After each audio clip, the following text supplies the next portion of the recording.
Welcome back to Wired to Run, where our shoes hit the pavement and the dopamine hits just right.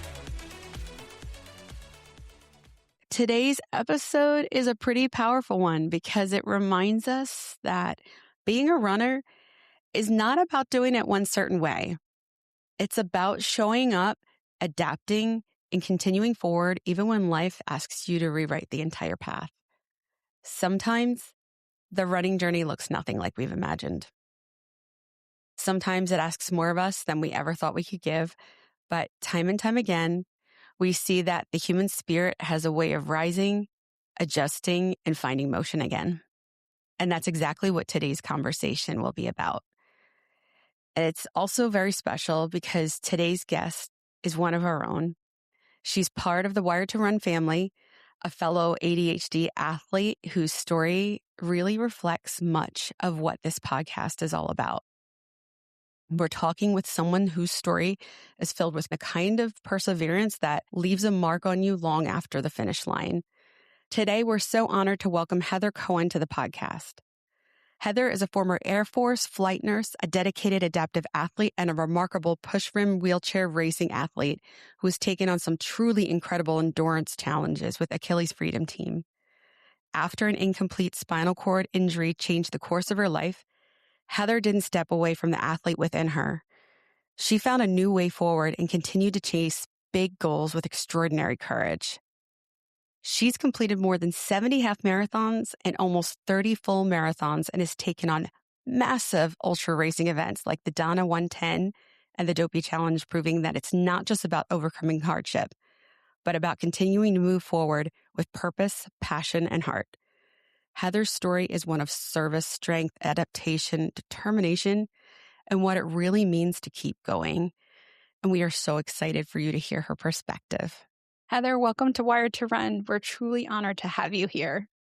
Thank you for having me on tonight. Absolutely. Thank you for joining us. I know your story is very powerful, and I think our listeners are really going to be inspired by everything that you've accomplished. Really, to start, we'd love to go back to the beginning. Can you tell us a little bit about what got you into running in the first place? So I've said this on some other interviews before, but I kind of have two running stories. So it started with actually running on 2 feet. And when I joined the Air Force, they basically told us you can run the Air Force marathon or you can be a medic. And I thought, I can't run a marathon. That's way too far. That's crazy. But I think I could run a half. So, at 24, you think you can do anything. So I ran the Air Force Marathon in 2007. Before that, I, of course, had to take my PT test, which was only a mile and a half, nothing crazy. I had to run in school and things, but that was my first race ever, was the Air Force Half Marathon. That's awesome. Wow. Yeah, that's very cool. And, with that being like your first marathon, what was like the longest distance that maybe you did like during training runs? Training is a strong word, but this is definitely going to be a don't do what I did story. I ran 6 miles once and said, oh, I think I'm good. I'll be fine. I can run 13 miles.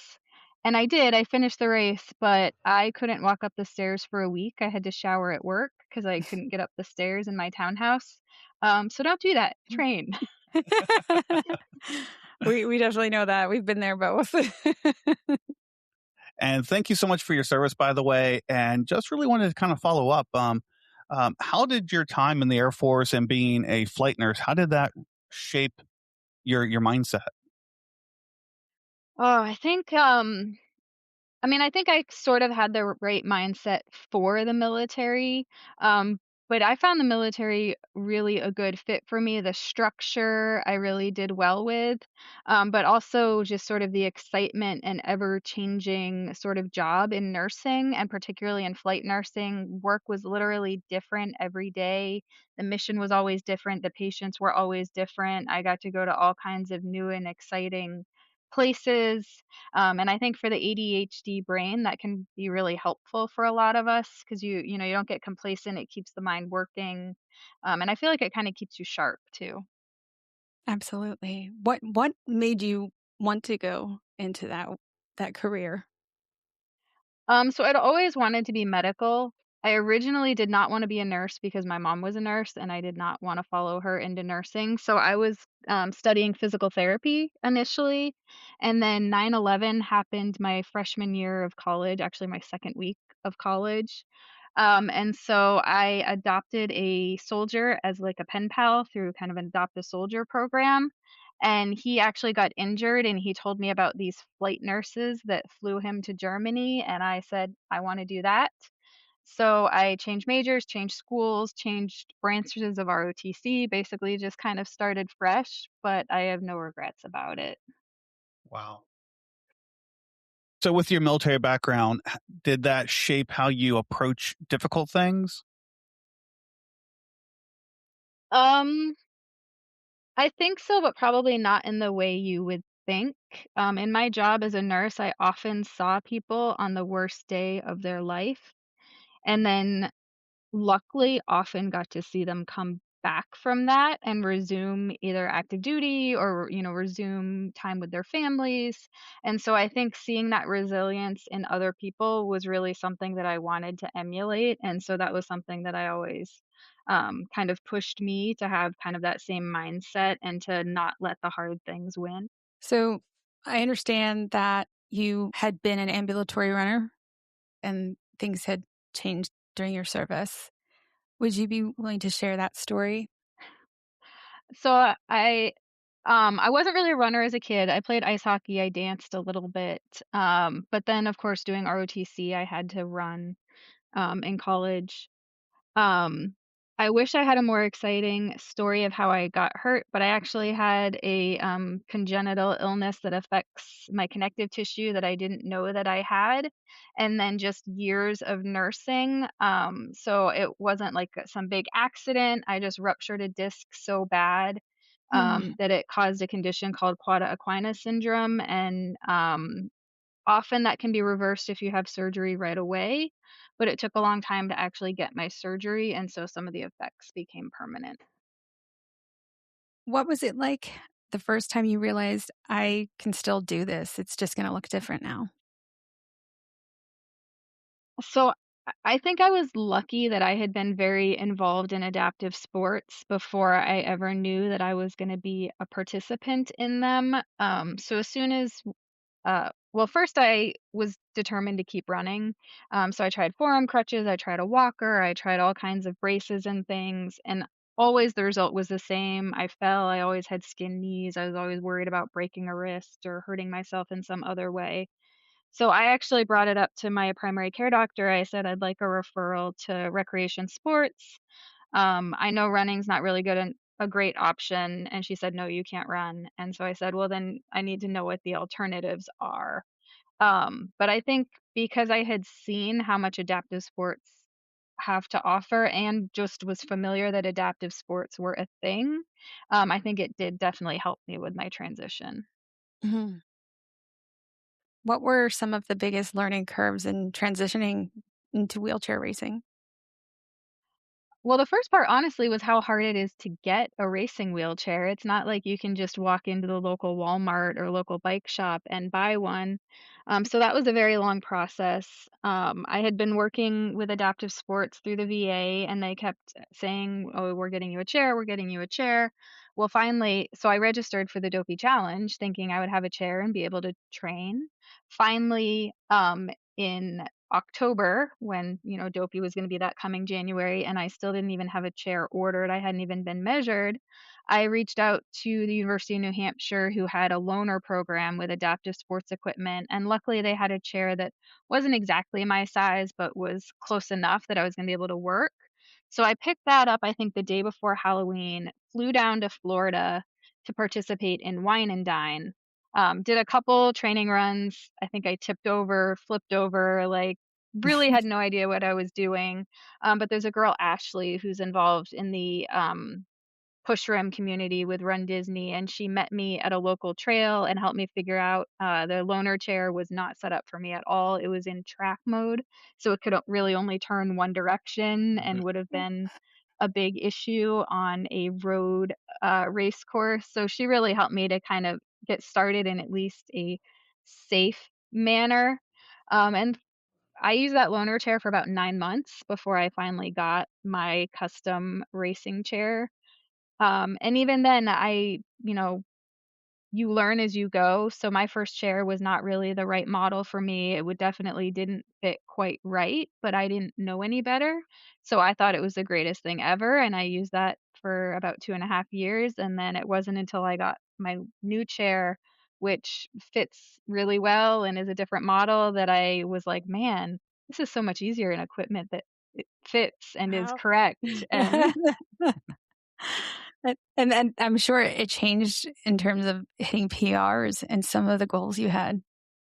so almost instantly in my newest chair, I'm about 2 minutes per mile faster. Wow. Wow. That's Just incredible. because I'm in a better position, and it's like it saves my shoulders, it saves my wrists. It's just you kind of have to worry about all the other body mechanics if your equipment isn't quite right for you.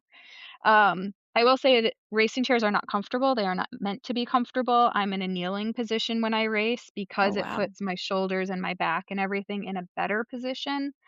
But I can totally feel one of my shins, so it's pretty Mhm. uncomfortable to be essentially kneeling on aluminum plate. And then, it's not a super comfortable position for my hips, but it allows me to continue being part of a community I love and continue to do something I love. So to me, I mean, running is hard, right? Wheelchair racing is hard. It's all hard. I'm not looking for Mhm. something to be easy. So I just Mhm. kinda, take the bad with the good. That's incredible. I understand you name your chairs as well.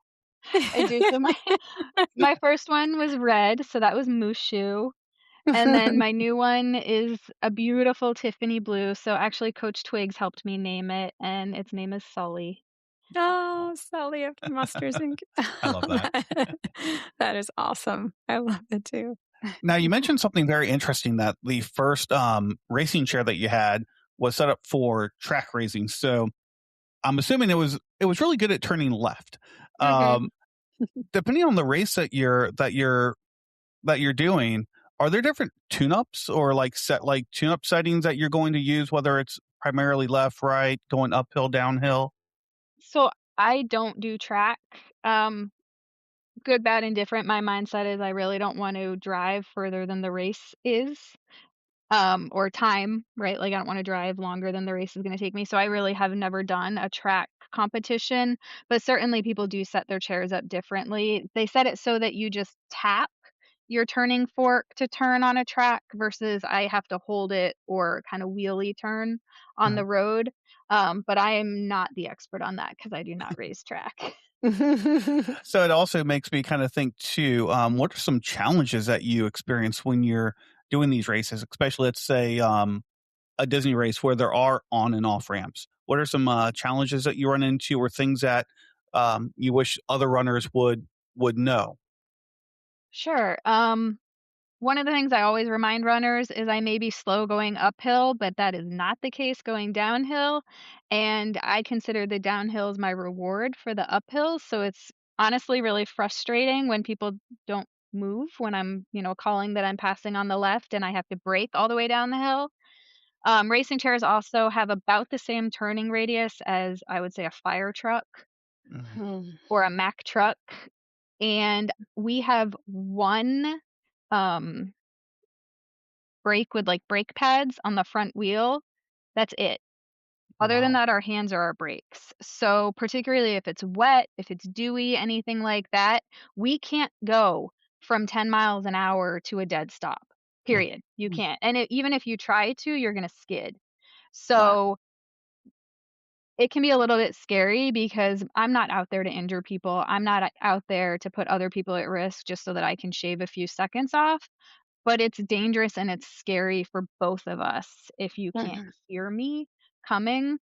The other thing I would say is when I first started, even overpasses were really challenging. I remember the first day I could get up an overpass and like my GPS didn't read 0, and that was a big celebration because it read that I was moving the whole time.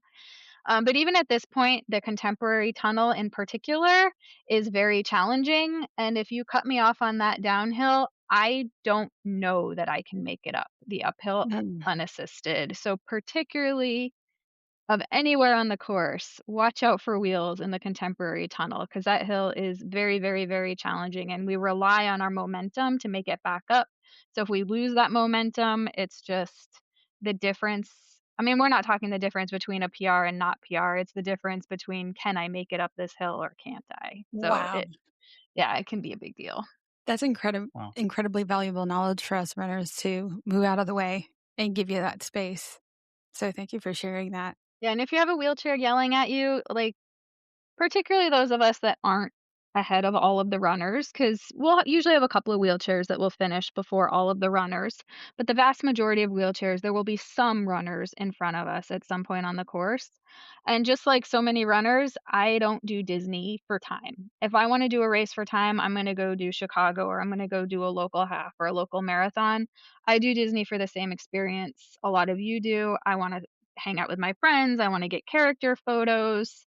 So I'm gonna be with runners. I am not fast enough that I'm gonna avoid all the runners on the course. So if I'm yelling that I'm coming, it's not because I'm trying to PR, it's not because I'm trying to be mean, it's not because I'm trying to pace shame anybody. It's honestly truly about safety. I'm trying to Mhm. not hurt you and I'm trying to not hurt me. And I also know that if I hit you, more likely you're gonna get hurt worse than I Mhm. am, and I don't wanna be responsible for that.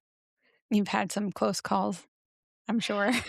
Um, I've I've hit some ankles, I've run over some toes. The worst is when somebody thinks they can either cut right in front of me or jump over my Mm. front Oh, wheel. wow.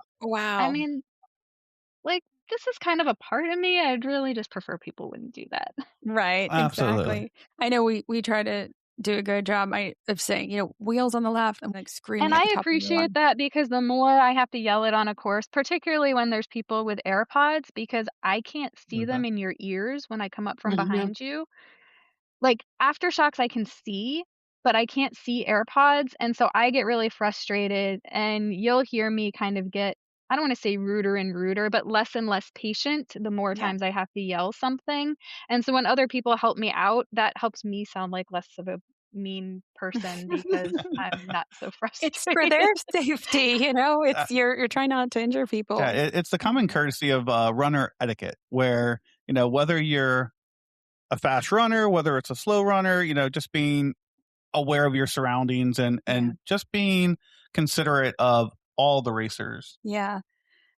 And well, and I've certainly had times where I've gone off course into the grass or things like that in order to not risk, injuring somebody or hitting somebody, but that's not always an option. Like, if there's a curb, there's nowhere I can go. I can't hop a curb to avoid somebody. So, Mhm. and, if there's, like, a concrete barrier or a trash can or a parked car, like, those are things that I just can't avoid, and at that point, I'm gonna hit a person versus a parked car. Yeah. Eh, And it's very yeah. and it's good to know, because sometimes we might not think of the momentum. And if Mhm. there's just one brake on the front wheel, like you said, you're not going to be able to stop on a dime. And it doesn't sound like it's very maneuverable either. So, definitely being aware of everything that's around you as any runner, whether it's a push rim racer next to you or a fast runner or a slow runner. It's just everyone being mindful of what's going on around them. And other things you may hear, like if I'm coming around a corner, I'll usually try to go wide around a corner, but then it's always a trade-off of I also don't want to cut across a bunch of runners. So if turns are going back and forth, left and right on the course, then I can't always control that. So you may hear me yell, leave me room, leave me room. And that's because I just can't make a 90-degree turn. I need a little bit of space around a corner, or particularly if there's a curb, I want to make sure that I don't injure either my hands or my equipment, rubbing up against a curb or on a corner. And again, I'll always weigh the trade-off of is it safer for me to cut across the road and go wide, or is it safer for me to hope people hear me yelling at them Mhm. or yelling for them to leave. I don't want to say yelling at them, yelling for them to leave me space on the corner. Yeah, absolutely. I also will say, I know Will hasn't done a Disney race in a quite some time, so the courses have changed. There's a lot of construction going on behind the Polynesian Grand Floridian. It's very narrow back there, and there's the barricades, the cement barricades. How do you maneuver back there in the dark? There's some potholes. There was a pothole there this year. Someone standing in it during Princess to make sure people don't fall into it. How do you manage very, very narrow areas like that with a lot of people? Honestly, I usually just slow down. Again, I'm not out there for time. I'm not gonna win, and that's fine, Mhm. unless I'm the only wheelchair, then I might win.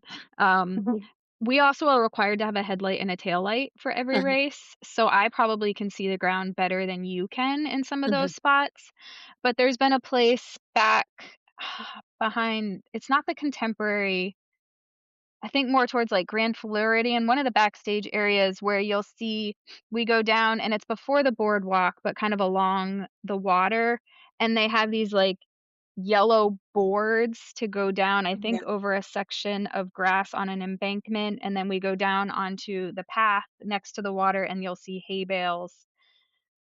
I always have to completely stop because if there is any moisture at all on whatever, I don't know if it's plywood or what they use for those, boards, but I have absolutely no grip, and I basically just end up sliding sideways down that. Wow. Mm. It worked out really well during marathon weekend that a podcast host that I happen to know caught up to me at that corner, and I said, "Oh, good, at least if I hit somebody, it'll be somebody I know."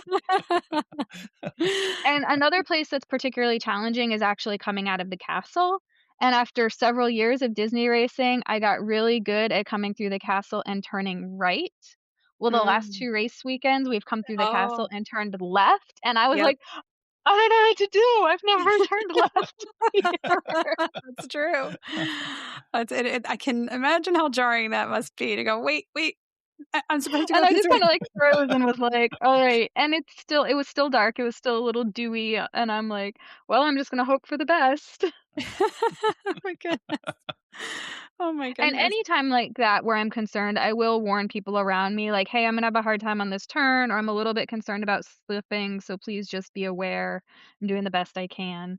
And Mhm. if there's like a gap in people, I'll just sit and wait until there's a gap so that I'm not worried about sliding into somebody, but I really do worry about, if I'm out of control sliding in a situation like that, and Mhm. particularly coming through the castle where it's, like, stone walls on either side, there's really Mhm. no good option for me to ditch. And kinda the Right. same way on that weird plywood or whatever it is. Luckily, they have hay bales, but kinda the alternative is I end up in the water, and then I worry about alligators. Yes, So that would be really Yeah, scary. Thank goodness absolutely. for the hay bales. We'd like to avoid that. Yes. yeah. Oh my goodness. I will tell you that the race etiquette's so important where it's not like 3, 4, or 5 people wide to give you that space. We always tell people, "You don't, run across," but I can't even imagine for somebody like a push rim. I will say 2 other sort of tricky areas. I always try to make sure that I don't limit people's access to water stops or first aid. Mm. But in return, and I'll usually say, like, at water stops, like, "Hey, I'm going down the middle," but if you hear me saying that, please don't grab your cup of water and then walk down the middle because I'm using that Yeah. as my path through so that I'm not cutting people's, path.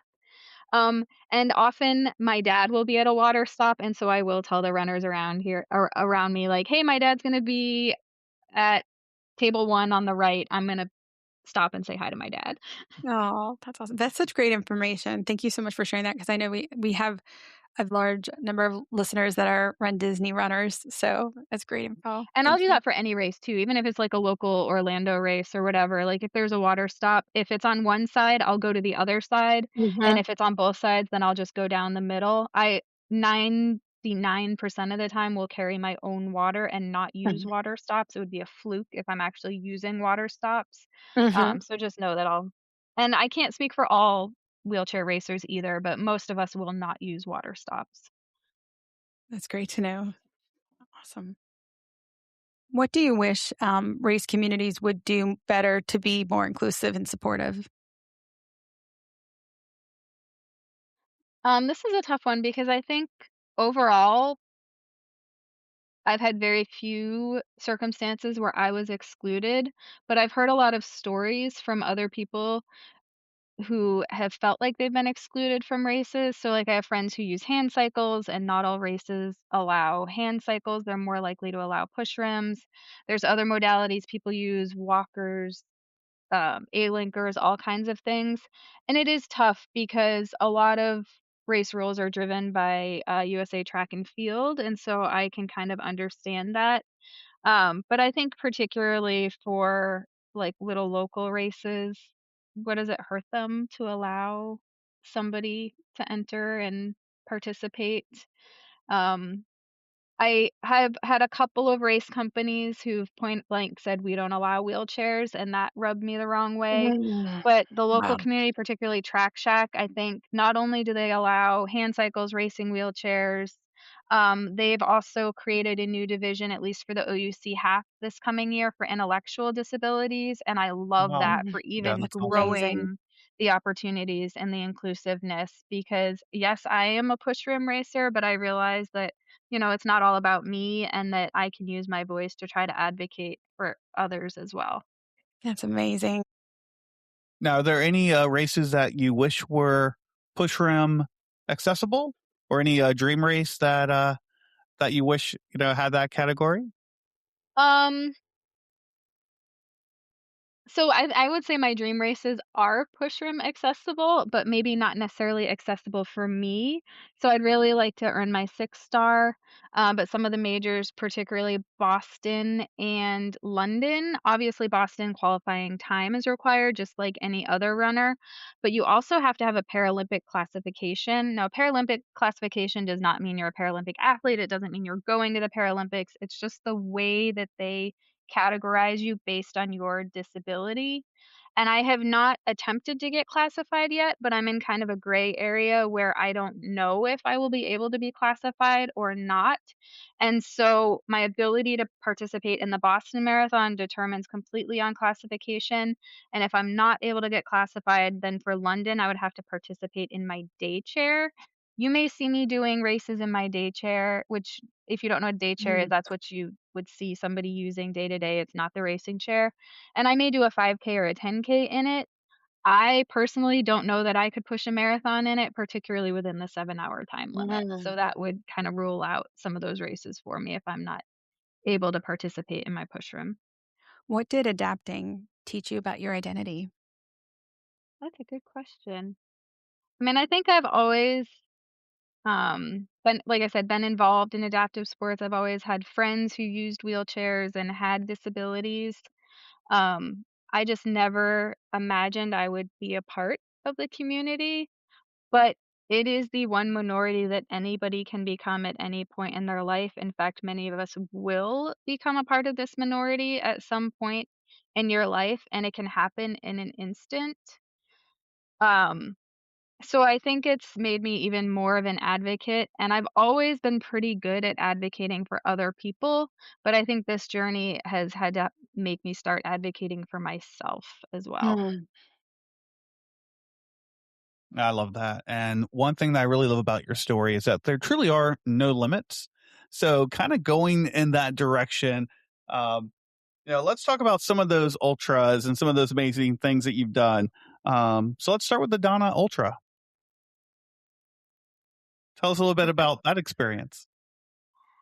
Sure. So I had done the Donna, they call it the Booby Trap Challenge, which I think is such a fun name, the year before, and I had done it with Aaron, who's was a host for Will Run For, and after that passed away from metastatic breast cancer. And I'd kind of even before that weekend been thinking like, oh, I'd really like to get into the ultra community. There's not a lot of wheelchairs in the ultra community. Um, and then after finishing the marathon with her during Donna weekend, I was like, I'd really like to come back and try to do the 110 sort of in her memory. But there's a lot of kind of steps you have to go through before you can do that. So the first thing is you have to have a 50-mile qualifier. And I had attempted at a loop race to get 50 miles and ended up pulling myself at 37 and a half. So I was like, ooh, 37 and a half is pretty far from 50. So I don't think that's very likely. But I kind of said, all right, I'm going to give it one more attempt. There was a race up in Jacksonville. I had an opportunity. And I said, if I get my 50 miles, I'm going to register for the 110, or I'm going to reach out to Coach Twiggs about coaching me for the 110. If I don't get my 50 miles, then it's just not meant to be. And I got about 51 and a half. So I emailed Coach Twiggs and was like, hey, I have my qualifier. What do you think about coaching me for Donna 2027? And he said, no, but I'll coach you for 2026. And this was already like March, so I was like, oh, I think that's cutting it a little close. But I will say I wasn't always great about weeknight training, but this was the closest I have ever followed a training plan in my life. Usually, if I was texting him, like, hey, can I make this alteration to the training plan? It was things like, I have 24 on the schedule on Saturday, but there's a marathon. Can I do that instead? Or instead of doing 3 8-mile runs, can I combine them and do a marathon?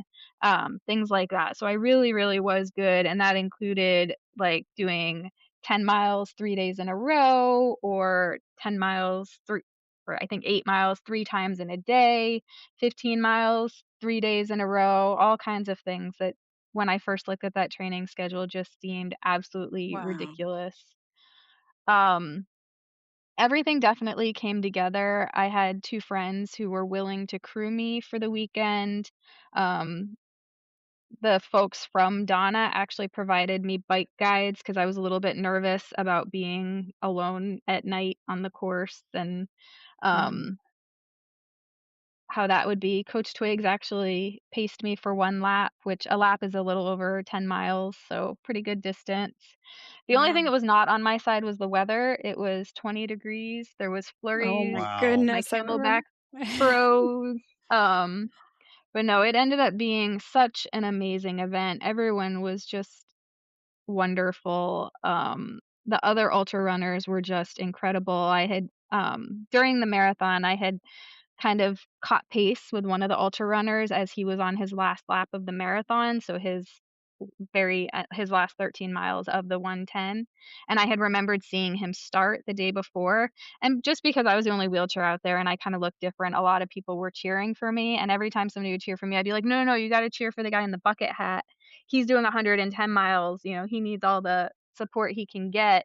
And so he was like, man, you are the best hype squad. So I had messaged him on Facebook and was like, what would you think about a wheelchair doing the ultra? And he's like, oh, absolutely, you could do it. Like, was super encouraging, was giving me all kinds of tips and pointers. And I will say, up until I got to the start line, if you asked me if I was going to finish, I was not confident. I was like, I mean, maybe we'll see.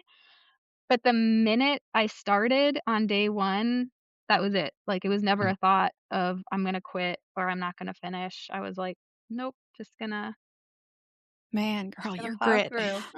You're amazing. They even tried to get me to stop and take a nap at one point because I was shivering so bad at Oh, about 3 wow. in the morning, and I was like, "No, because I know if I take a nap, I'm not gonna get back out there. I'm just gonna sleep through." So I had a pretty long break, probably about an hour and a half break to try to warm up, but I did not go to sleep because I knew I wouldn't go back out there, and I think Mm. that I would have not finished. Did they have a lot of DNFs or DNSs for that because of the They weather? did. So I think we had 2 DNS. I think 19 started and 6 or 7 finished. And Wow. this year is actually the only woman who finished. Oh, wow. Um, Wow. Now I contribute that a lot to the weather. There was a lot of Floridians racing, and 20 Mhm. degrees is very, very, very cold, Mhm. and definitely made it a lot more challenging. Mhm. So I think I had that working in my favor, that I've lived in a lot of cold places, and I wouldn't necessarily say I'm acclimated anymore, but I own appropriate clothing for cold Mhm. weather. I remember the Coach Twiggs's coaching call the Tuesday after the Donna, and everybody talking about how the Pacers just like was scared about slipping in the ice, and it was I saw a incredible. lot of people slip and fall, and Mm. I since my Camelback froze, my electrolytes froze, everything was frozen, so I just switched Oh to my God. alcohol, and I'm gonna whatever say, people how did you handed me on the manage side that? of the road, I just drink alcohol. Oh my! How I mean, did you manage driving like that? It's Steering your mainly water. wow! Oh well, my so God. I shout out my crew, Joanne and Aaron. So Aaron actually ran the second lap of the marathon with me, which probably helped me continue in a straight line because I barely remember finishing the race. Wow! Oh my Between the goodness! fatigue, the adrenaline, and the alcohol, it's all a little Oh my fuzzy. goodness! And you just got your award. you had I just did, yes. on Instagram had shared the unboxing, which was so incredible. So would you share a bit about that?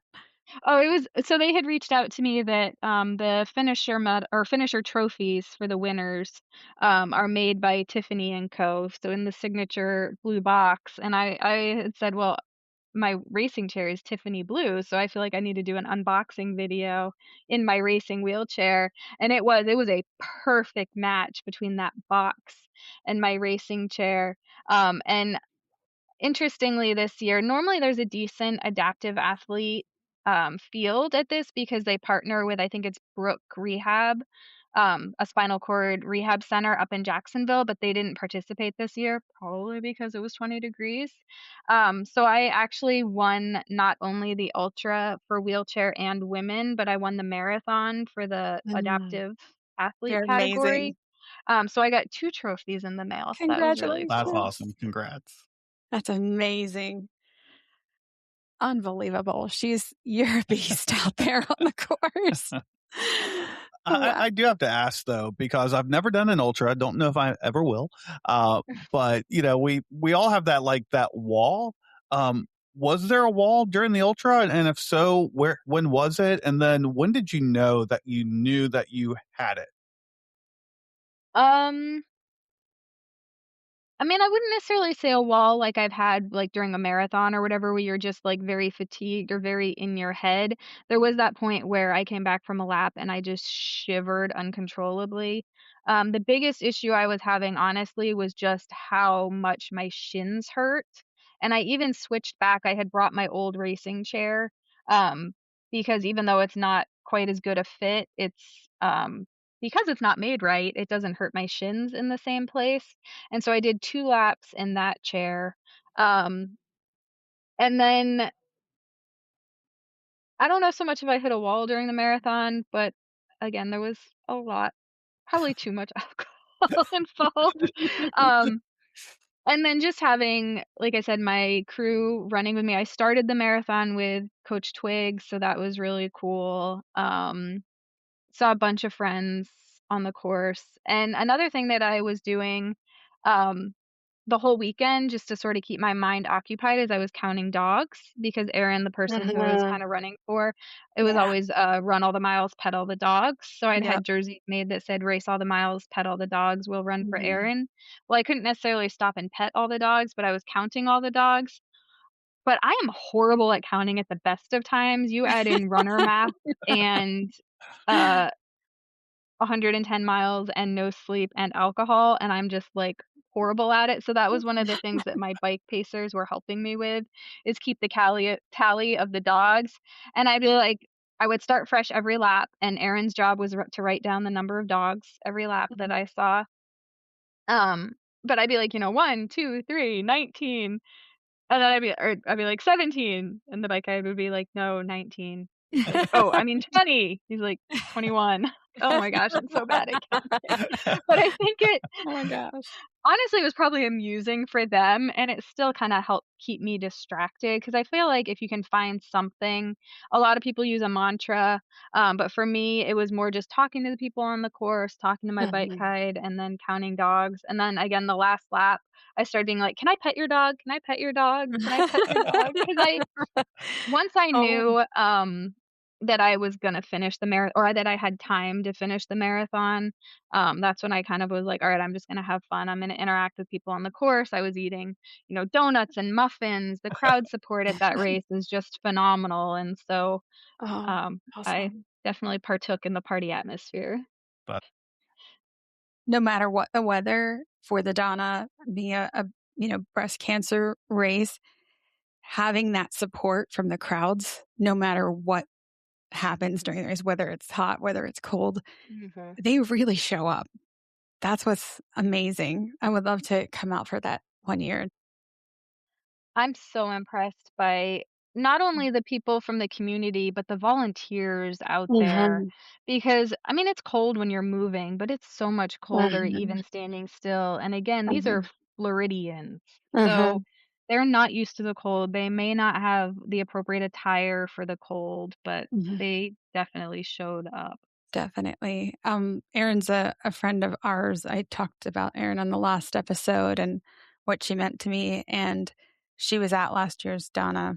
And I know she was with you the whole time. So I'm sure she was super, super proud of you. So Well, and that first ultra attempt when I only got 37 and a half, that was right around, so she had been diagnosed and she knew, but they hadn't told everybody yet. mm, And she was there. That was at Loopy Looper, and she was out there encouraging everybody, and uh, so that was my first ultra attempt in a wheelchair. oh, wow. Well, congratulations. So, so deserved. You're amazing. I did want to ask, I know Will has a question about one of your other challenges, but I did want to ask real quick. I want to slip in a question about Achilles Freedom Team, what that has meant to you being a part of that. So we call it the Achilles family, and they really are family. Aaron, my friend Aaron, who was on my crew for Donna, not will run for Aaron. I met through the Freedom or through Achilles International. Um, I actually don't even know how Achilles first got my name, but when I was still attempting to be ambulatory, they had reached out to me about running the Miami Marathon with them, and they provided me with guides. Because when I was trying to keep running, the deal was I had to have a guide, and their one job was when I fall, make sure I don't land on my face. Mm. Um, but it's just been phenomenal because I really enjoy doing the world majors, but the logistics of the world majors are already very challenging. And then you add adaptive equipment and medical needs and those sorts of things. And I really would not be able to do that without the Freedom Team, the support they bring, and then, sponsors that they have that also help make that possible. And just have met the most wonderful people too through Achilles, and Mm. people who have gone through the same things I have. And then again, when I got my new racing chair in the middle of Dopey, one of my teammates from the Freedom Team met up with me in the ballroom at Shades of Green and helped me kind of get everything dialed in and set up, and helped me figure out that I needed spacers in the wheels and just things that I probably could have figured out on my own, but it would have been transferring in and out over and over, and it would have taken me twice as long, and he, Mm. immediately knew, so it's just so helpful to have that support on your side. Also, speaking about challenging races and going ultra distances, what is and we kind of talked about it a little bit earlier, but what is it like being a push room athlete doing the Disney Dopey? I mean, honestly, in that regard, it's probably not that much different than anyone else doing, the Dopey challenge. I think I'm kind of lucky because I prefer cooler weather, so as a push room, we generally start first in the front of the field. So sometimes when things get a little bit hot in the afternoon, I tend to be done before that, which I appreciate. Some of the other push rooms may disagree. Some of them prefer hotter weather, but I like it cold. I'd rather it be a little cold at the start and not be too hot when we finish. But I think other than that, really, we face the same challenges that runners face. You got to make sure you get adequate rest between races. You might have blisters or trouble spots that you got to take care of quick. For me, I do put a lot of effort into my costumes, and I have to make sure that I wear things that will work in the chairs, but won't be in the way of the wheels, won't be in the way of steering, won't be any sort of hazard. But I also try to incorporate the chair whenever I can into my costume, and so sometimes that lets me get away with things that a runner might not be able to get away with, because my chair already takes up a certain amount of space, and so I figure I can use all that space for my costumes too. You are the queen of costumes. Would you share a few of your favorites for some of these Um, races, these I Disney mean, I races? think the kind of my initial claim to fame as a costumed pushroom athlete was when I was the goalie from the Mighty Ducks for all 4 days of Dopey a few years ago, including the net. Um, Keep an eye out at springtime. You may see something that looks a little familiar related to that. Um, then Wine and Dine this year, I was Mushu, but I was like Mushu in a Chinese New Year parade with the dragon float. And I know this is a podcast, so it's hard without visuals. And then I was part of a big group costume through another podcast where we were the aliens during marathon weekend. And of course, I have to be a little extra. So I was the chosen one. I was the claw machine. Oh, And I sort of incorporated my wheelchair into the claw machine. And then probably not my most elaborate costume, but I would say my most popular, at least with the cast members. I was the Pixar lamp for the marathon. So I had a lampshade made out of a dog cone. I made like a 3D kind of lamp costume out of cosplay materials. And then I turned my wheels into the ball. So it was Luxo, the Pixar lamp, but the Pixar lamp kind of rolling on the ball is what I was going for. so That's cool. And it awesome. lit I up. love it. I That's love so it. cool. So clever. I love it. You're so innovative. And then a great follow-up question to that. Any favorite character meetup during a run, or any favorite attraction, any favorite moment in any of your Disney races? Oh my gosh. Again, probably too many. I mean, I love meeting Mushu, particularly when my chair was named Mushu, because I'd always be like, Mushu, I named my chair after you. So I guess now I'll have to do that with Sully.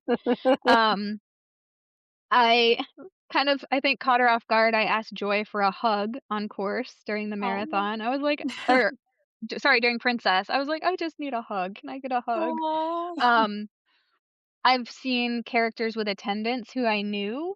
That was pretty cool to see cast members I knew working the races. Also during the Princess, I think it was the half, I had a really cool opportunity. I happened to catch Coach Twiggs and his pacing partner Greg um, towards the end and was able to finish with them. And that was really cool, particularly after coming off Donna and all the training and support I got from him for that. I thought that was really cool to be able to cross the finish line together um, before that's he went back amazing. to honor Jeff Galloway and everything with the Pacers. So that was a really special moment. And just the opportunity to interact, you know, either mentor other new wheelchair racers and give back like my friend gave to me, or other friends who do run Disney. I have a coworker who said, "Oh, I go to Disney races, but I just stand in the corral. I don't talk to anybody. I do my own thing. I run my race. I get my cider, and then I go home." And I was like, "Well, I'm not going to force anything on you, but if you'd like that to change, I'm happy to change that for you." And she was just blown away by, how many people I know and friends I've made, and just really enjoyed getting to meet everybody. And she's awesome. So, of course, everyone loved meeting her too. So that makes It's it a lot of fun. amazing. Have you ever had the opportunity to do anything fun during the marathon? Anything interesting? So my goal way back when I ran my first Dopey in 2019, I heard of people riding Everest, but at that point I was like being chased down by the balloon ladies. Not literally, the balloon ladies are lovely ladies, but I was very concerned about being caught and getting swept. So come back now, I'm quite a bit faster now. Plus I start earlier. I'm not going to be starting in the last corral. So I was like, I really want to ride Everest. The first 2 years I participated in a wheelchair, I just had no idea how to logistically make that happen. So finally, I stopped at Everest and I said, "Hey, do you guys happen to have like a park wheelchair here?" And at first, they didn't really understand why I was asking. And they're like, "Oh, yeah, of course we have wheelchairs." I'm like, "Okay, cool. Could you get one?" Because there's no way I can get on a ride from my racing chair. So a cast member brought me a wheelchair. I got in and I got to ride Everest during the marathon a couple years ago, and I was just so excited. So the same thing this year, I did ride Everest during the race, and it was Oh my everything I gosh, hoped that's it would be. I so loved it. That's cool. awesome. Tell our listeners how many times you've done the challenge, the Dopey challenge. So I've done 5 in person. I also did the virtual in 2021, and um in 2020, the year it was like 90 degrees, I was actually a medic all 4 days. So even though I wasn't racing, I was out there supporting you guys every day. Mm. And I'm registered for my 6th in person, which I can't Oh, wait. so exciting. Oh. I love it. I drank the Kool-Aid. You did. You did. Heather, because Wired to Run spends a lot of time talking about ADHD athletes' experiences, I'd love to ask you about that side of your story too. So, as a fellow ADHD athlete, do you feel like ADHD shows up at all in your racing life in ways that other people may not always see? And does it give you an edge when it comes to being able to hyper focus and kind of lock in? I think the way it probably would show up the most is just kind of that ability to stick with a plan, stick with a training plan. It can be that much harder, not just in, I'm definitely one of those people who is like start a project but might never finish it type of people, but just in trying to manage the hours in the day with a job and home life and still make time for training. But I think when I do manage it, training helps in all the other realms and actually helps me focus a little bit better on those. Mhm. Um, I already forgot what the second part of the question was. That's okay. Hey, we're all ADHD. It's good. Yeah, I feel like that's perfect for this Right? question. Very on brand for us. Does it give you an edge when it comes to being able to hyper focus or lock in? I think it can a little bit. Kind of like how I talked about during Donna with my strategy of like counting dogs. And even if I wasn't necessarily successful at it, I think just the ability to distract myself um, from like how much everything hurt and how difficult it was and focus on something else.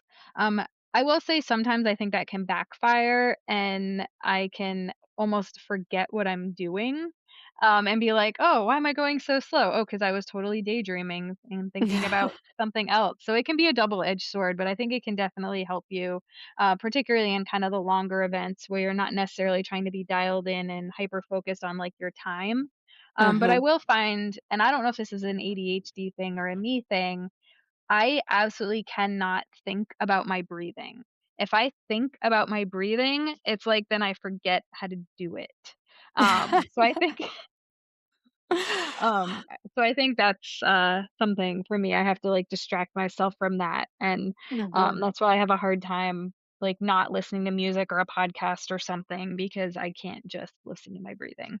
Mhm. Very true. I kind of get in my head about things too, as well. So you're definitely a Galloway athlete because Jeff said count your steps to Mhm. distract yourself. You count the dogs. So definitely a Galloway athlete.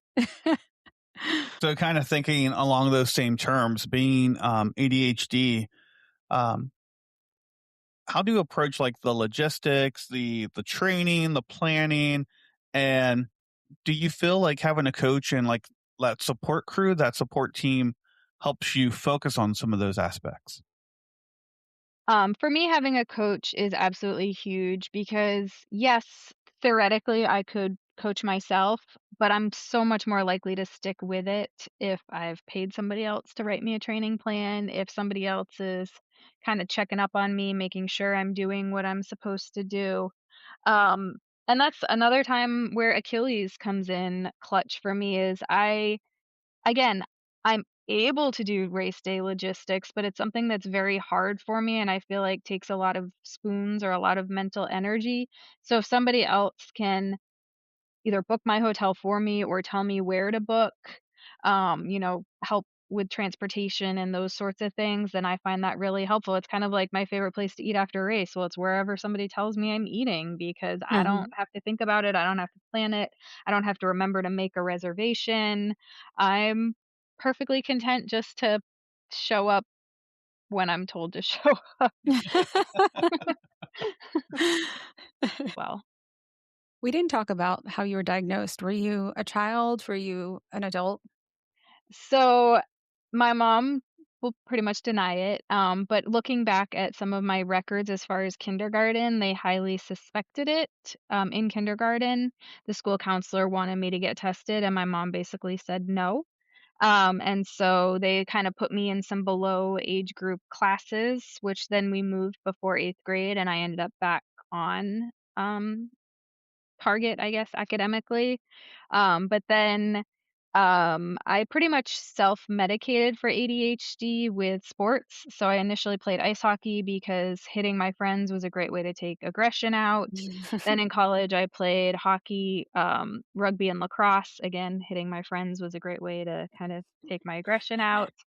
Then as an adult, it became a lot harder to play hockey as much as I would have liked. Yes, I played all through my Air Force career, but running became something that I could do anywhere. I could do it on deployment. I could do it, when I work nights, I could do it in the middle of the night.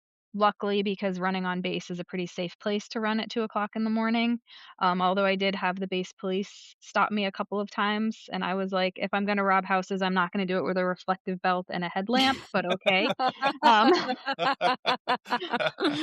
no, I'm I not made running my mo away. I'm just running. But so again, it became kind of a way to kind of cope with it. And then nursing, honestly, particularly ER and flight nursing, were pretty good jobs for me where my symptoms were almost an asset because I could hyper focus when I needed to, but I could also switch tasks very rapidly Hmm. and multitask and keep track of multiple patients. Um, then when I had to go to a desk job is when I struggled a lot more, and struggled honestly with some mental health issues when I had to do, telehealth and work in a clinic in a desk job, and then when threats of sending me back to a desk job were made later in my career, that's when I sort of reached out and sought, diagnosis and treatment, and I honestly thought that they were gonna kinda laugh at me and be like, "Oh, no, you're fine." Hmm. Um but I tested basically off the charts high, so there was no question, Mhm. and I did start medication in my 30s, and, my thought was, well, I graduated with a bachelor's and 2 master's degree, why would I consider medication now? But they brought up a good point, which I think is very true. Just because you can overcome it doesn't mean you should have to, and why are you making things harder on yourself if there's a tool that you can use? Mm. And so I, uh started working with medications. I still don't know that my medications are necessarily optimized, but I do think they definitely help. Mm. So am I. Yeah, I love that because like you said, if there's something that can help, it makes sense to get that help. Mhm. Mhm. Did you find a sense of peace once you had that diagnosis?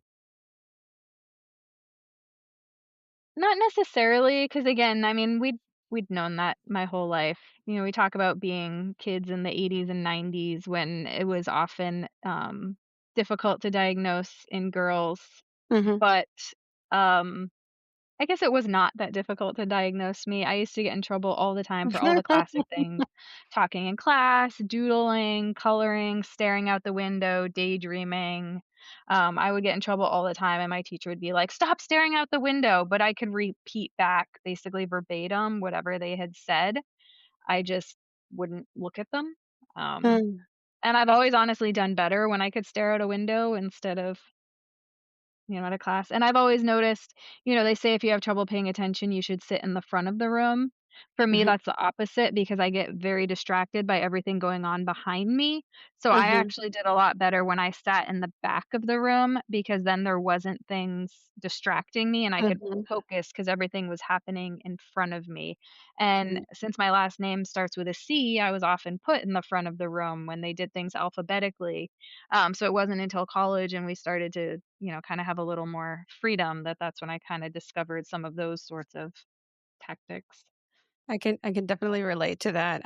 I tend to absorb the information moving around rather than sitting at a desk. So I can memorize things and absorb things quicker when I'm looking at different things. Wow. Yeah, I was just kind of thinking that it's interesting how like it almost seems like the more intense the situation, almost the more alert and like prepared, energized you are. Um, do you find that's also the case with like being a pushroom athlete? It seems like there's so it's a very sensory type of experience, Yeah, so it probably. almost I seems mean, like I never thought of it like that, but I could certainly see that. Like, I'm somebody who's always excelled, like in the trauma bay or like in a code. Like, the more chaotic it is, kind of the better I do. I don't do well when it's like twiddling my thumbs and waiting for the clock to tick because it feels like it never does. So I think that's probably why I like push rim is because it is, you're thinking about so much because I'm thinking about the road conditions and how I'm gonna steer around this corner and trying to find a gap in runners that I can make through safely, and just the wheels are always spinning, I guess. Everything's kind of coming into play at once. What do you wish more people understood about ADHD and athletes, especially athletes who might be navigating other challenges too? I mean, I think, ADHD is a lot more accepted, um, but I feel like people are almost like, I'm trying to think of how to even word this. Like, people think you're just diagnosing yourself, or, like, that it's so common now that it's just, like, the catchphrase or the word of the day, and it's like, no, it may be more common, but it's probably not actually more common, it's just more commonly diagnosed, and that doesn't make it any less real or people's experiences any less valid.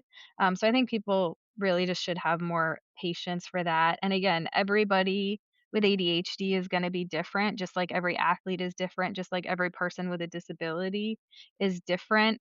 And I mean, my big thing is everybody's overcoming challenges that you know nothing about unless you take the time to get to know them. The fact that I use a wheelchair makes some of my challenges very visible, but to me, that's like the least interesting thing about me is the wheelchair. And if I can use that as a catalyst to open the conversation on invisible disabilities like ADHD or autism or any other um, difficulties that people may face or challenges they may have to overcome, then I'm happy to use that as an opening to start that conversation. I love that. Do you think there's a connection between the grit you've built in life and the way your ADHD brain keeps pushing you forward?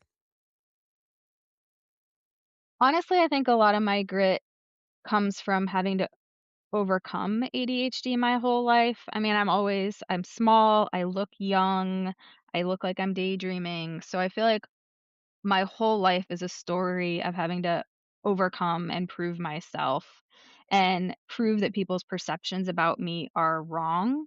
And so I think that has been true in the academic world, that's been true in the athletic world, and that's even more true now that, again, I have a visible disability.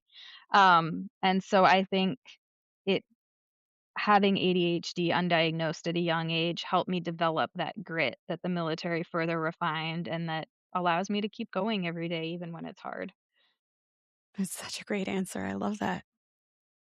And then for ADHD athletes who may feel like they're too much, they're too emotional, or they're just too all over the place, what would you want? What would you want them to hear from you? I know it's hard, but you will never be too much for the right people. So it's not you that's the problem, it's the people around you, and you might just need to change the environment. I love that. You know, find your group, find your Your tribe. yeah your tribe. Mhm. And man, Run Disney is, of anything, a very accepting environment. Mhm. You have people from all walks of life, Mhm. that love and accept you for who you are. I think that's so true. They come from all over the world, all different backgrounds, all different abilities.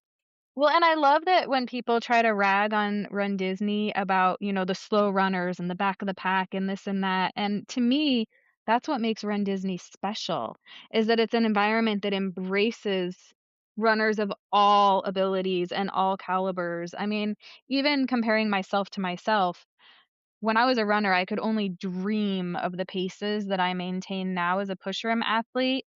But if now I'm in kind of a new category, I'm still considered slow. I'm still often the last push rim, particularly at a Disney race, and that's fine. Like, but I know my runner friends, think I'm fast. So it's all perception, and Oh, nothing's better or worse. It's just different, and everybody is, their own. And to me, I'm only competing against me. Like, people ask me what my time was at a Disney race.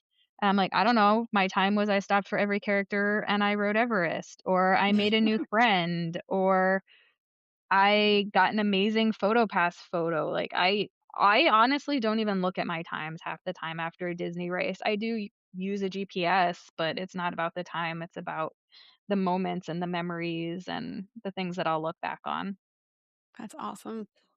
I think switching gears from Run Disney and ADHD as a whole, what are a few of your non-Run Disney races that are your favorites?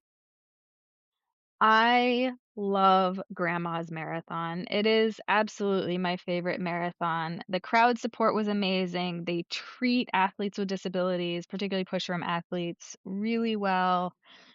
The year I happened to run it, the weather was just about perfect. I absolutely want to go back and do that one again. A half would be a lot tougher. I would say there's probably a handful of top halves that I've done. I mean, I love St. Jude's because of the cause that it supports. Um, there was a little race I did in Paducah, Kentucky called the Iron Mom. That it's a little race. I'm sure you've never heard of it, but the crowd support for that race, it was a really hot race. And I remember like a park I don't know about like a park ranger, but he like worked for a city park and he was out on a golf course with an igloo cooler and those like cone cups. Like and he would, like, run over and, like, bring you a cup of water, just, like, trying to make sure that you didn't get dehydrated. So, I mean, it's so hard to pick just one when you have experiences like that, but usually it all comes back to the people that make it great. Mhm, Sometimes beautiful scenery, sometimes another thing will make a race great, but to me, it's usually about, the crowd support, the people coming out and embracing and supporting the runners or supporting a cause that I find important. mhm. Of the world majors you've done, what's your favorite? So I've only done Chicago and New York, and I have to go with Chicago.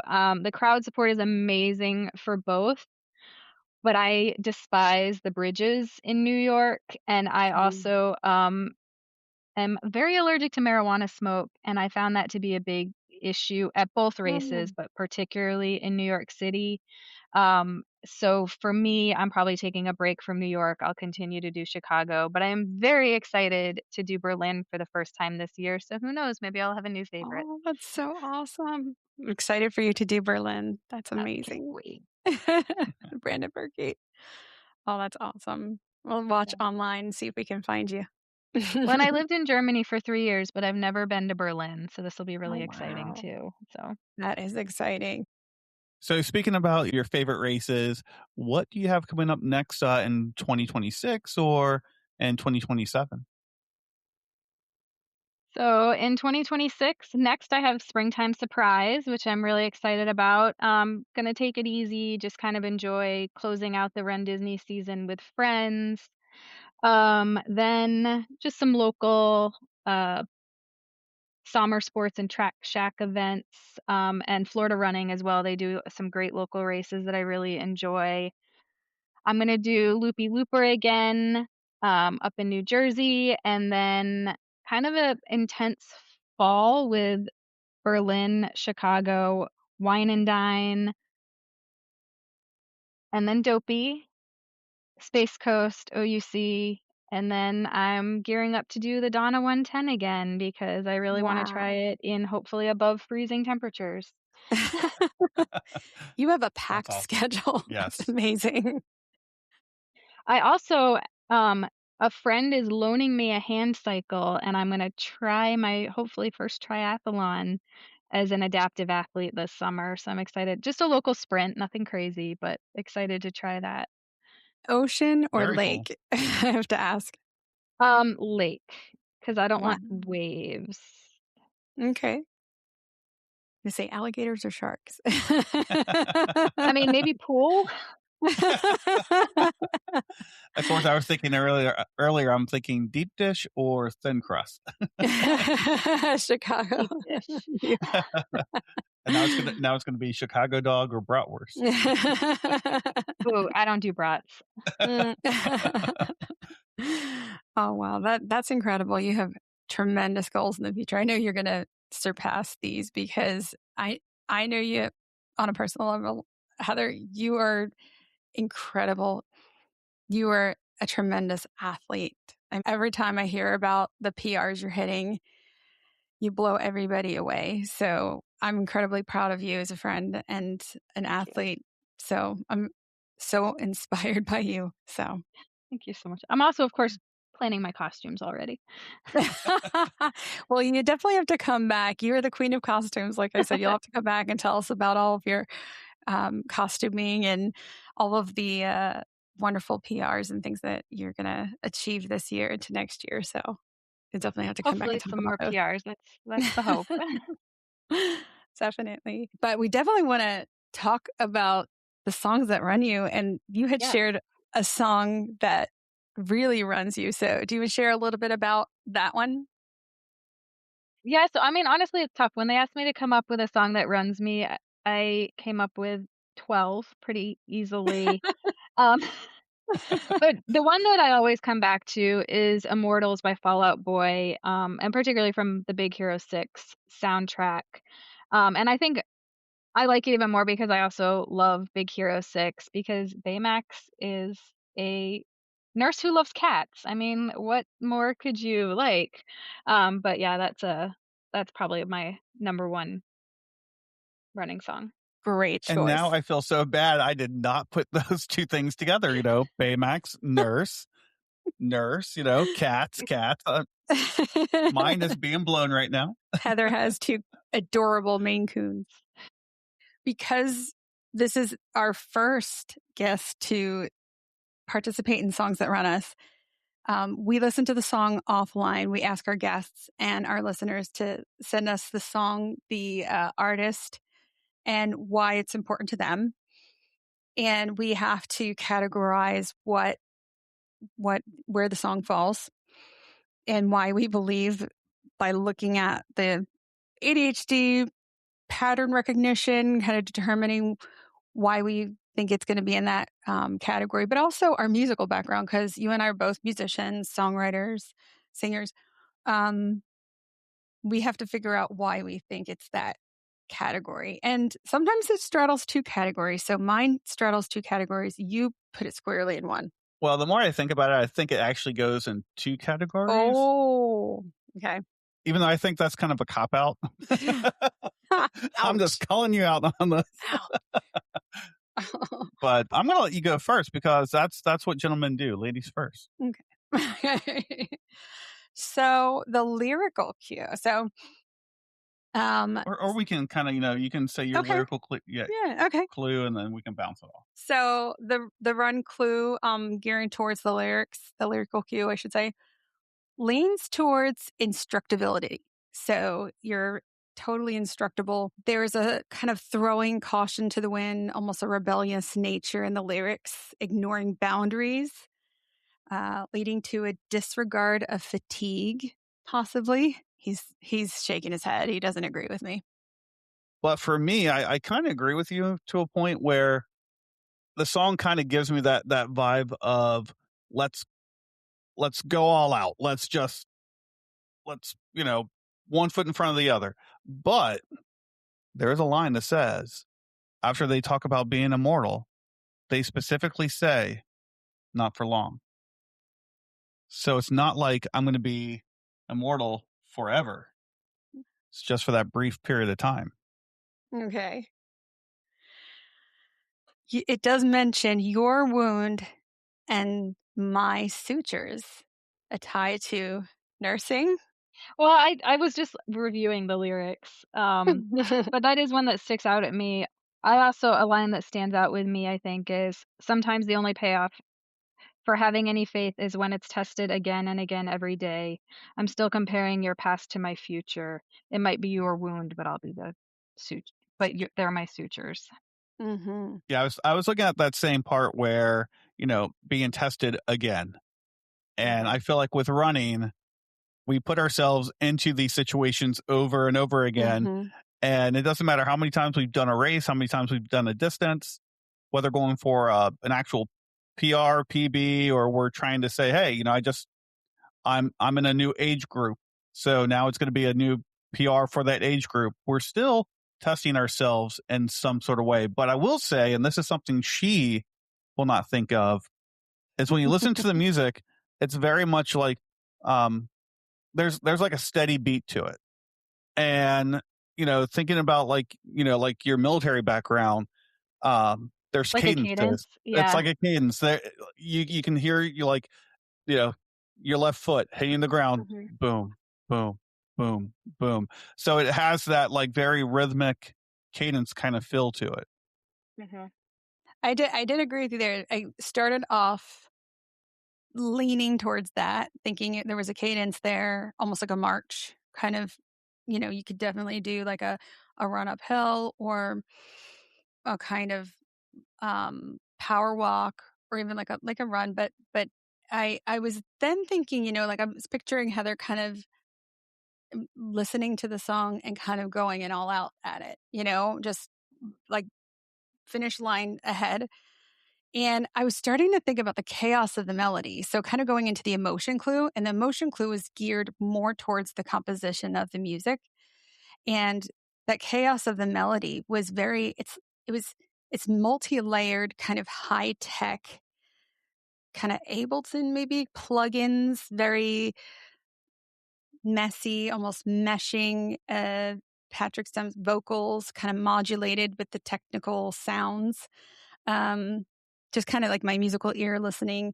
Um, it had it had that heavy technical side to it, very frantic energy, causing almost like a dramatic sonic landscape.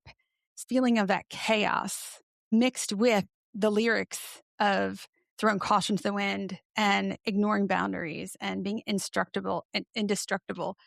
Kind of those two married together, the emotional clue plus the lyrics clues, led me to lean more towards dangerous confidence. So kind of like almost, going out very hard, kind of almost, or a final push type song. So I was kind of teetering back and forth. So I moved from a lock-in song to almost like a dangerous confidence and analyzing the song to more going towards a final push song. But then I saw the rhythm clue and it's a 4/4 time, 108 beats per minute. It's got a driving sound, very unwavering beat. The tune's definitely like a metronomic, steady song, giving that lock-in feel. So I went back to the lock-in. So you see how it's really hard to do, This is like Mhm. not an easy analysis. But what caused me to go from more lock-in and go back to a different direction for in terms of the category was that dynamic shift of the explosion of energy of the drums, especially the cymbals in the chorus.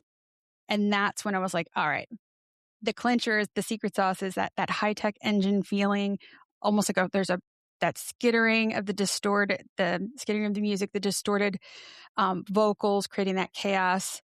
And I was like, okay, there's like high stakes, this perfect storm. I'm like, this is a final push song. Like she sees the finish line and in sight, we can be immortals. I'm just going for it. This is the last final push of the marathon. This is the last push of that finish line. I'm going for it. So I don't know. I just felt like this is a final push. See, I was leaning that direction just because of the lyric content, because of the we can be immortal, but not but not for long. So to me, that kind of made me think final push song because I could put that at the end of my playlist and cool, you know, like some of the athletes, like I'll read, it's like, hey, I can suffer with anyone for a mile, for 2 miles. So you put that song on, absolutely. I'm just gonna suffer for that last, 0.2. That's about as long as I can suffer when it comes to a race. But honestly, really thinking back, I think for me, I would make this a lock-in song for a couple of reasons. One, I've got songs like that where it's got kind of that beat, and I almost like change my gait when I put certain songs on because if I'm not landing on the same foot on the beat, I'm totally messed up. And You want kind me to of throw looking. one wrench in that reasoning? Yes. Yes, go ahead. My hands hit the wheels at the same time. And that's what I was thinking about too. Because I don't alternate. Because there's a rhythm. It's like, it's like just I'm kind of thinking, I might hit, and again, I'm starting to think I'm incorrect with this, but but I'm going to lock in on lock-in song, just for the fact because in a way, and I could be totally mistaken, but I'm almost thinking when you're a push rim athlete, rhythm might be very, very important because you're trying to keep the momentum going. So you may need something to help, like keep that momentum, almost like a rowing crew where everyone's got to be in sync. So I'm going to go lock-in song. Mine's Final Push. We both might be wrong, so we'll have to see. Well, it's hard to say because I don't normally touch my phone when I race, so it's very rare that I'm gonna like pick a song. But I would probably lean more towards lock-in, kind of like you said, because particularly when I'm pushing up a hill, is where I want to try to kind of keep that momentum because it can be if I don't keep the momentum, I could literally roll backwards down the hill. That's a good point. But also kind of what you said with the lyrics and kind of the lyrics and sort of like the sound profile with being like the calm and the chaos. And it's sort of how I think of like when I'm in a code or something and like below the surface everything's going a million miles a minute and I'm like calm on the outside. So it's kind of the same way where when I'm trying to push up a hill and my heart rate's going too high and like everything hurts and it's awful, but I'm just trying to kind of like focus on keeping that steady rhythm for the push. So you're kind of both right in different, like your reasoning why, but kind of his when I would most likely choose to pick this song. That's really cool though. But this was a tough song because I could really totally see, especially in my playlist, I could see it being a lock-in song that I would need like near the halfway point of a race to kind of give me that energy to lock in and to kind of forget like what I'm doing. But at the same time, at the final push, just because of what the song's saying, it could really light that fire just to turn on the afterburners. I'll be honest with you. This song, if I had this on my playlist and I don't, I'm definitely going to be adding it. This would be a dangerous confidence song for me because I love the complexity of the song, the distortion, the skittering, the vocals from Patrick. That I love complex songs with lots and lots of layers. And when I'm listening to the chaos of it and all of that, I get very excited, especially if it's a very, very fast song or, just it gives the illusion of like a fast song even. I will go way too hard that I should be going. See, for me, this is a song where it kind of tickles the right spot in the ADHD brain, probably because of that kind of complexity, the chaos. But I'm going to revert to probably from years of running to Jody's and cadences. I'm going to revert to that 108 beat per minute. Like difference is it's not left, left, left anymore. Yes. So, but I also don't push correctly like a push rim. So I do more pushes per minute than I should because my hands don't go as far around the wheel. So having a little bit of faster. It's also a good CPR cadence now that you mentioned that it's 108 beats per minute. Very cool. Exactly. But this is so cool to do, like to analyze someone else's song. This is very kind of personal. It's like reading someone else's journal or diary and kind of going, well, I wonder if I'm right on interpreting this. I look forward to the kind of I want to say complete, but it won't ever be complete. It'll continue to evolve. But I look forward to the playlist. And you always get good ideas when somebody else names a song and you're like, oh, that's a good one. I'll have to add that to my playlist. So I can't wait to hear more. Yeah, it's funny. Our listeners and friends of the podcast, Heather, our friend Troy, are excited. They want us to start a Spotify Wired to Run playlist and start putting these songs on a shared playlist. So we're going to get that started so our listeners can start adding their favorite songs they run to, or songs that run them playlists. And we're even playing with the idea of maybe creating separate Wired to Run songs that run us playlists by types of categories. So we're going to do final push songs. We're going to do emotional ambush songs. We're going to do float songs that help people feel effortless, things like that. So lock-in songs. Choose your own adventure. Yeah, choose your own adventure. Exactly. But that'd be fun. And I love the idea that you guys gave me is basically look at, like, for Chicago or something, a course map and my goal finish time and try to create a playlist where the songs would marry up to what I'll need. Like, if there's a hill, maybe putting this at that point in it, or putting, like, a motivational song at the beginning and, like, a final push song when I should be hopefully finishing, and see if that makes a difference and maybe helps me PR. That would be awesum. Please let us Particularly know. knowing that I'm not gonna stop and change it if it's wrong, so I gotta get it right, you know? Well, I hope you enjoyed our decode, and it'd be fun to do it again for you. So Yeah, it was really interesting. awesome. So thanks for sharing that. Absolutely. Thank you so much for coming on our podcast. We had so much fun with you Yes. today, and You as well. we You are learned always welcome back. absolutely. Open Thank doors you not again for locked. having me. I really enjoyed it. We'd love to have you back and hear more about your racing adventures. We learned so much about push rim wheelchair racing. Yes. Had no idea how much we didn't know. And your goals are huge and you're so inspiring. So thank you so much. And I think that there's so many listeners out there that are going to be inspired by what you accomplished and what you're about to accomplish. So thank you so much, Heather. Thanks, guys. Thanks. So kind of continuing the theme of songs that run us, you just got back from a much needed girls weekend up in Philly with a couple of your best friends. We missed you, by the way. I missed you too. Missed you guys too. I think you went to go see a couple of your favorite bands. It was Bob Moses and Cannons. Yep. Got to ask you, did Bob Moses play Touch and Go or any of the other songs that run you? They did not play Touch and Go, but that's an older song of theirs, so I did not expect it. But they did play several songs that run me. So, how about Cannons? What kind of songs did they play? Anything that's like on your playlist? Oh yeah. Both bands played pretty much. There aren't many songs that are on their playlist that I don't run to. They played a lot of great tunes throughout the show. High energy for sure. Definitely for Bob Moses. They're kind of alt and EDM kind of stuff. And Cannons too. They're kind of like a newer band I've gotten into within the past couple of years. And they just released an album, Everything Glows, that just came out this past month. And there's a song called Carousel. That's a song that runs me. They played that one. And Light as a Feather, that's a great song that runs me that they played. So that was awesome. Bob Moses always has great tunes that we run to. They played the song Blink and Last Forever. That song gets me all choked up every time. I think both songs are like, about the moment fleeting too quickly and stuff like that. So that's an emotional ambush song.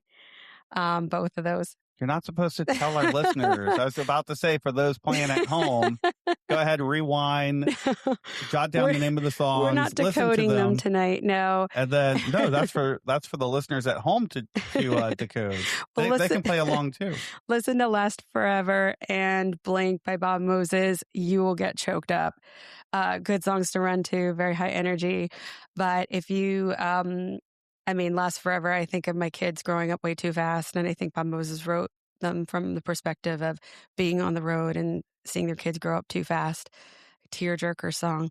I got choked up during that song during the show and thinking of our son getting closer to graduation during that song. And Blink is about, kind of you blink and the moment's gone.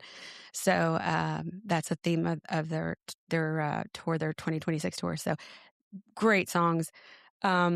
So yeah, their new album is pretty much my playlist, songs that run me. And the Cannons were fantastic in concert. That's the first time I've seen them. I met a few friends ahead of the concert. So I lovingly refer to that crew as the Cannons Carousel crew because we love that song, Carousel. And those folks are so much fun. We had such a great time in the front row. So the show was amazing. It was at the Fillmore on Friday. So definitely we'll have a great time putting new playlists together of songs from the show. So yeah, it was an awesome time. But we had a fantastic weekend. I have no voice.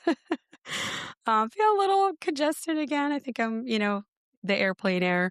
And we just had an amazing weekend visiting one of my best friends up in Philly, staying with her. And we got to visit Reading Terminal, and we went to the Art Museum in Philadelphia. It was just a beautiful weekend, beautiful weather. But of course, I missed you guys a ton. And then also for those people out there listening, not only could you play the game of Let's Decode the Songs, but Best Philly Cheesesteak. Oh, yes. Yeah, we did I did take my best friend from where we live now to get her first Philly cheesesteak. She enjoyed that. Got her to have butter cake for the first time. Don't forget the Northeast pizza. Because we used to live in the Northeast. She tried Northeast pizza, which is definitely different down here in the South. And what else did she try for the first time? I can't remember. Or something else. But yeah, it was really fun to show her around some of the places that, I used to go when I was younger. So, but yeah, it was an amazing weekend. It's good to get some time away from the family, spend some time with the girls. Oh, don't forget the Rocky statue. We did the Rocky statue. One really funny thing, I don't know if I told you this story, but we went to the art museum, best friends that I flew up with. She loves art. And when we went to the art museum afterwards, she wanted to run up the Rocky steps, and we got a picture in front of the Rocky statue. And there was a couple that had just gotten married and were having some pictures taken on the steps. And I guess they had these like little confetti cannons with like little white hearts. Oh, that's Did cool. I tell you this story? No, I don't think so. I don't think I showed you the picture, but I guess we were in front of the statue at the very second that they set off the, Oh my God. the confetti cannons.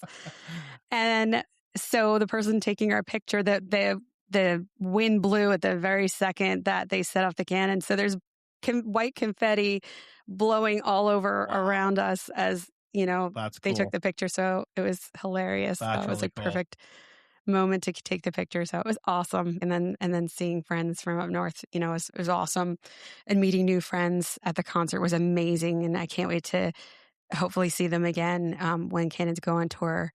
Hopefully, again, we'll get to see these folks, and we'll definitely be staying in touch because they're a wonderful group of people, the Cannons Carousel crew. So, but yeah, check out Cannons. Great band to run to. Really chill, fun music. But yeah, so it was a fantastic weekend. I mean, it went by in a blur, and now it's back to reality. But it's definitely some good times. I miss my family terribly. Will's like, yeah, whatever. I did. I miss you guys so much, but it's so good to just get out and have some girl bonding time. So, yeah, that was very cool. We're very happy for you, and thank you.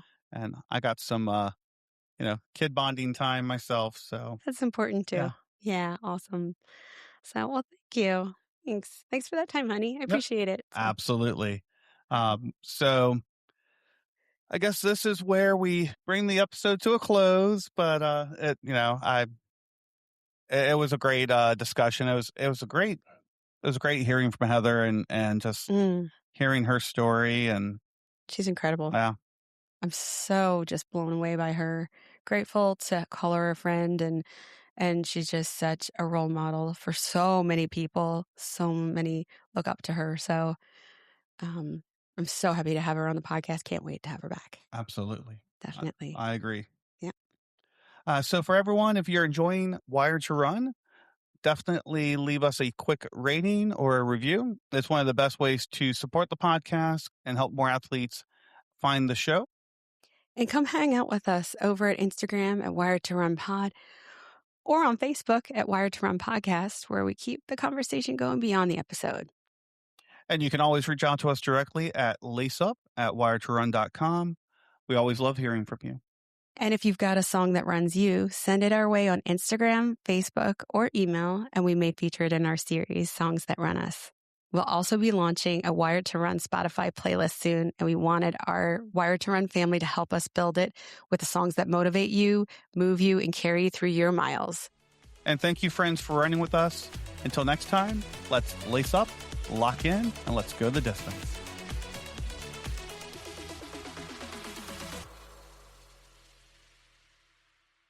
As you all know, we are just here sharing our experiences as ADHD runners. Don't take anything here as medical or mental health advice. Always seek out advice from your own medical and mental health professionals.